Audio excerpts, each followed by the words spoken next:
Guys, this video is sponsored by Bardia Helmley at Premier Fight Picks. Bardia is a top combat sports bettor and analyst with a 70% record tracked over 4 years. Guys, Bardia was on fire last week. UFC Paris, Bardia went 3 for 3 with premium picks. He had big hits with Surreal Gone, and he picked him to win by finish. He parlayed that with Robert Whittaker and gave us Imanov and underdog Nathaniel Wood. This was all just last week, guys. Bardia's back. There are currently 3 bets posted for this weekend's UFC 279.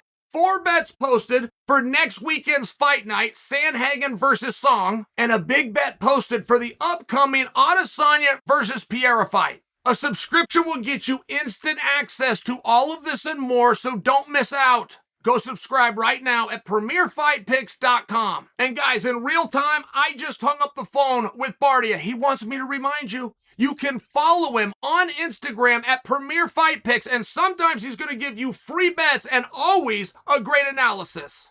Told you. I told you. Put this in the great Nostra Chaelis list of accomplishments right there by Juliana Pena is going to beat Amanda Nunes. Honestly, put it right there. I haven't seen anybody else say that Nate Diaz was going to beat Chimaev. I just haven't seen it. You might have some voices out there, but there's only a few of us in all fairness. And I don't think it was one of the other channels that you surfed to while Chael was loading content. I don't think you've heard anybody say it, and Nate Diaz just beat Chimaev. You want to deny that? Is there any part of you that wants to deny that? Now, I come from wrestling. I come from amateur wrestling. So maybe we got to have a little smaller pool. I got to get Cain Velasquez and Daniel Cormier and Henry Cejudo and Bo Nickel. Maybe I got to go get the Chris Weidmans, some more of these wrestling type guys. But they are all, without exception, going to say Nate Diaz just won. Look, you got to make weight. You got to make weight, guys. If you want to go and be a big, brave guy, and many of you have done it through the protection of your computer and called somebody up, you see the difference when if you got to actually show up? You've even heard fighters say this. Well, I hear what you're saying to me on Twitter. Why don't you come say it to my face? It's a really weird thing. Why would I say it to your face? I set up the Twitter account so I can take these shots and not have to do it to your face, so there's no repercussion. Like, do I truly have to answer the question why I don't say this to your face? Because you might smack me, and I'm not really looking to be in a fight. I'm looking to hurt your feelings. But you still see a difference. You see where there's a distinguishable difference. Now let's say that you do agree to fight. You're going to come say it to the guy's face. You've only got a couple of things that are paramount. The skill set is not one of them, by the way. If 2 guys have a conflict and they're going to resolve the conflict in a form of combat, it really doesn't matter what the rules are. You want to do this EBI? You want to do this Queensberry? You want to go Muay Thai? You want to talk about the pride rules? I mean, in all fairness, that part has never had anything to do with it. When 2 guys have a conflict and they go out there for conflict resolution known as combat, we don't care what the rules are. If your guy wins, you do not now owe an apology to the other side. Well, I know they took kicks away, and boy, if your guy would have been kicking, it might have been different. It really doesn't matter. So when I tell you the important parts of it, rules aren't there. Well, then what is it, Chael? What could it possibly be? The date and the weight class. That's the most important thing. Because those little fine details are the most important thing in any contract. I'm a man of my words. You guys give me that? If I tell you I'm going to give you $1 million, you're handled. You're handled. Chael's word, verbal contract, recorded and put out to the world. I then continue the sentence to let you know that's going to be a penny a year for the next 100 million years. Am I right? You see where things get weird? The weight class is right there with the date. It really is. Why else do you think we write this thing down? Why do you think the commission shows up and brings the scale? Why do you think that you have some commissions on how much you can hydrate and night of be within X % of your weight? You can sit and dabble those rules back or forth, but we all still know they exist. Again, I came from amateur wrestling, but they would weigh us in for a tournament and a dual meet. Your coach would put forth who you're going to put on the mat. You would use that to bring in some level of attention. And if that was just mom and dad, maybe one of your buddies' girlfriends or sisters, well, that made for a wrestling meet. But by goodness, the next week, the coaches are going to do their absolute best to tell you who those two guys are. Now, card subject to change? Yes, due to the weigh-in. And can I tell you, as a lifelong wrestler, and I will name drop, bring those guys I was talking about. Bring the Dominic Cruzes and the Henry Cejudos, bring the Chris Weidmans, bring the Yoel Romeros and the Daniel Cormiers and the Stipe Miocic and even the Jon Joneses forward. Do you know how many people in my entire life of the sport of wrestling, do you know how many times a dual meet was canceled because one guy didn't make weight? Can I tell you, honest to goodness, and I might really need to sit down and think and have to amend this statement. I mean, if I really, really thought I've been in sports since I was 9 years old. None. Zero. Never. I have never seen it happen. I have absolutely never seen a dual meet that we thought was going to happen within our community get to the dual meet, and this guy was in a different weight because he got beat by the scale. I haven't seen it.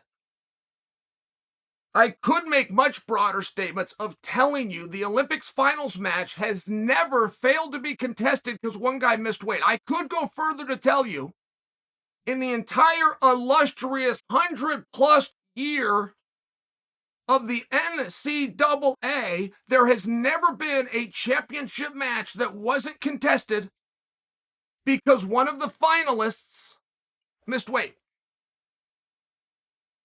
These are amateurs, guys. They're not paid anything. That dual meet, they're not paid anything. Well, their scholarship. But let me stop you right there. You don't know anybody who's gone through school because he had a wrestling scholarship, and your cousin who told you he did lied to you.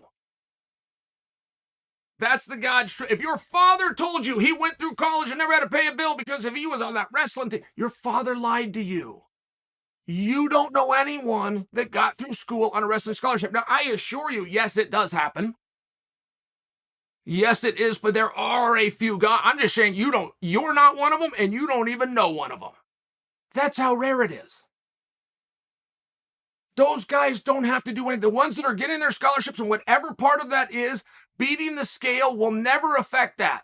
So when you see these guys, and again, I go back to the college wrestlers, when you see these guys that don't ever miss weight, when you see the Olympic Games, the Olympic Games doesn't just have wrestling. It's got boxing, it's got judo, it's got taekwondo. All these different forms of combat. There has never been a gold medal match, of which is reweighed in for, just so you understand. If you weigh in, the tournament starts on a Thursday, but the finals are Saturday night, you're weighing in the finals. You're weighing in as you advance. There has never been, I'm challenging you. I'm challenging you. I have put my head toe-to-toe with Google a number of times. I've never been beat. I've had a few draws. I've never been beat. Why don't you tell me a time? This is amateur. These guys that aren't paid. They're not under contracts. There is no level of commerce whatsoever. There is not a t-shirt that's ever been sold. There is not a father who had to start saving up money in advance so he could take his little boy down to the match. There has not been any level of recognition, whether it was the Big Ten Network, the Pac-12 Network, Flow.com. There has never been any level of media all the way up to the worldwide later that contests the NCAA championships that has ever had a disruption in its service or its provided card because one of the guys didn't make weight. And it's free. They don't get anything.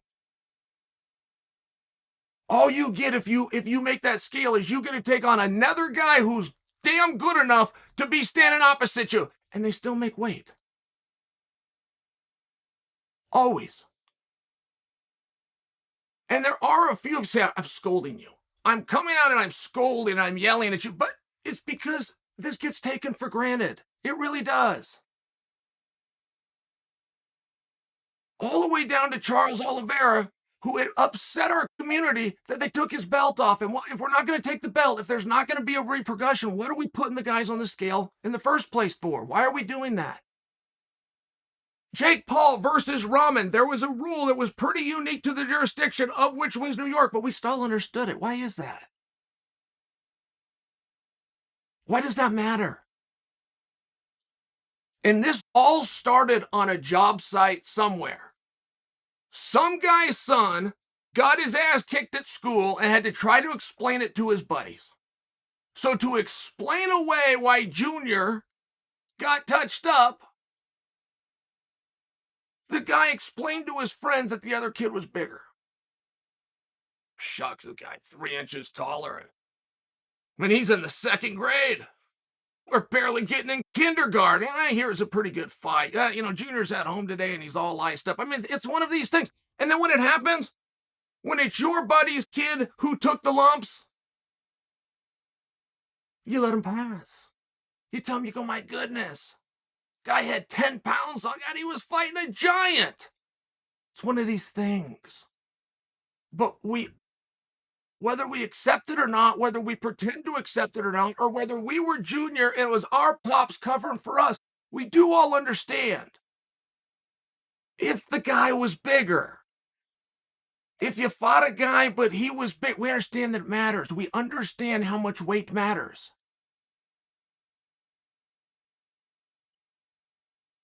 When the fight is behind the track at 3 o'clock, the kid that comes rolling in at 5:15 and says, where's the crowd at? Doesn't get to go to school the next day and feel as though he got the tough guy award. There's only a couple of things that matter. We're talking Diaz and we're talking Chimaev. As I'm trying to explain to you how important weight is, how important a legally binding contract is, as I'm attempting to do that, let's just use a different example that goes on the same page, which is the date, okay? Pay-per-view rolls around. You got your buddies over. You're here. You're cheering. You're talking about Stockton. You're going to do all these different things. And Chimaev doesn't show up.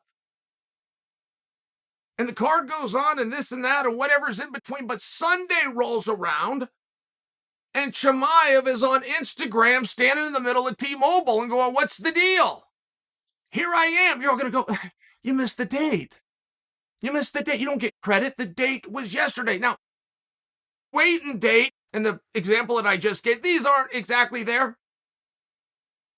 But it's an example that you'll understand.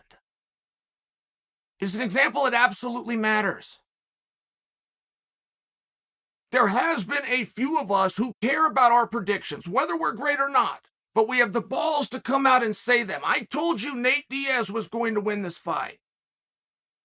Nate Diaz was an 8-1 dog when it was announced. He went off as a 12-1 dog. That was the line at DraftKings Sportsbook when they had to pull the whole thing. Okay? And a few of us told you he's got what it takes.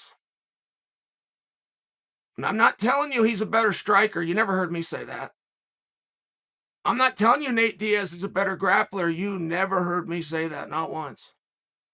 Never said he was a better wrestler. Never said he was going to be in better position. As a matter of fact, I never even said that he wasn't going to get his ass kicked. Because he was. Told you he was going to win. That's how these things are contested. Not who's got a belt, not who showed off more.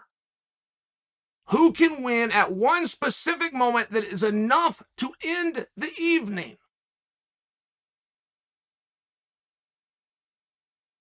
Please don't make any mistake that Nate Diaz won. Please don't make a mistake of that. Don't be that person. Don't be the person that says the weight doesn't matter. He should have fought him anyway. Don't be the weird guy that says stuff like that. We had an agreement. In the roughest, toughest, not only sport, but legalized business on the face of the earth, and we only got a few rules. Don't poke him in the eyes. Don't kick the sumbitch when he's down. show up when you agreed to, and make weight.